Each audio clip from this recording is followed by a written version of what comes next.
All right, what's going on, you guys? Nick here with Nick's Strength and Power. So I want to talk about the results of the 2018 Dallas Europa, specifically the 212 division. There was no open bodybuilding division at the 2018 Dallas Europa, so we're going to specifically talk about the 212 competitors and the results. Now, specifically, I think the main surprise of this Dallas Europa show would be Cody Montgomery's placing in this show. Now, Cody Montgomery is a guy that dropped down from men's open bodybuilding to compete in 212. And his 212 debut was at the Toronto Pro a couple weeks ago, where he went head-to-head against Zane Watson, who ended up winning the show, and Cody Montgomery took second. So that was not a bad show for Cody Montgomery.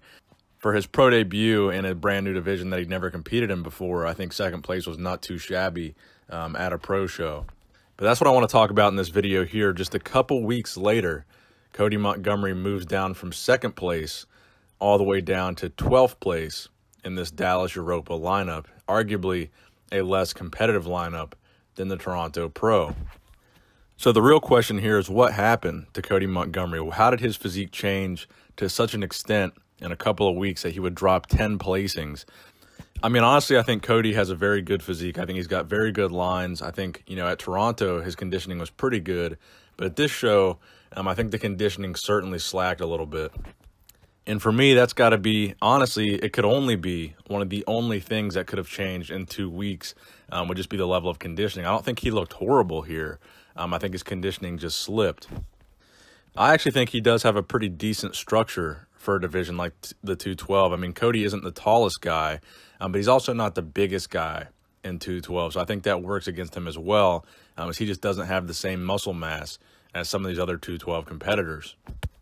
I think this may have been a case of, Cody wasn't planning on doing this show at all, and he was planning on winning in Toronto. And had he won in Toronto, he would have qualified for the Olympia.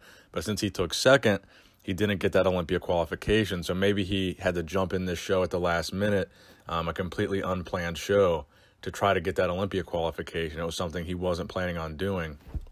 That's the only thing in my mind that I can really figure on that would make his conditioning that much significantly worse.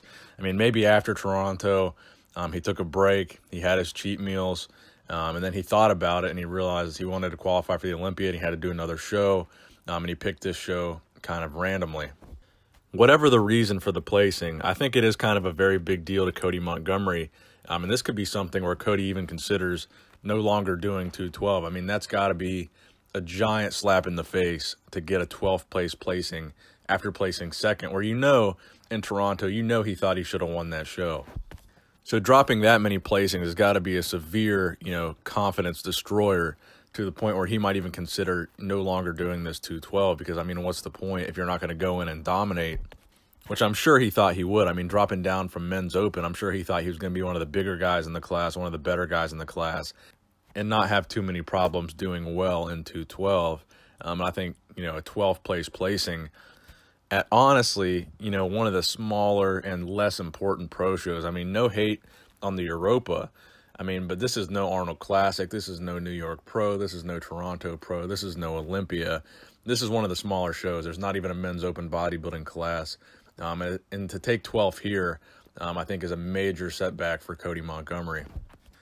And I want to briefly mention here the guy that won. So his name was Alejandro Cabronero. And this guy had an insane physique, man. It's a physique unlike any other that I've ever seen. I mean, the V-taper this guy had, the flaring lats from the front, the smallness of his waist. I mean, it almost doesn't even look real. I mean, this guy has an insane V-taper to his physique, especially from the front. It's just crazy. And for me, this guy came out of nowhere. I had never heard of the guy. Maybe some of you guys have heard of him. But I personally had never heard of him, so he came out of nowhere and won the show. Also in some of those top spots, you had Craig Richardson taking second. You have Jacob Wilson, who you might remember from the Indy Pro, taking third. And you also have Silvio Samuel, who you might remember from the Indy Pro, taking that 4th place spot. John Jewett in 5th, and Bola Ojex in 6th. So again, a lot of those names in the top 6 might not even be familiar to you guys, and that just goes to show it wasn't that big of a 212 show. There weren't that many big names at this show, so it kind of sucks for Cody. So let me know what you guys think about how Cody Montgomery looked at this 2018 Dallas Europa. Please give this video a thumbs up if you enjoyed it. Nick Strength and Power, signing out.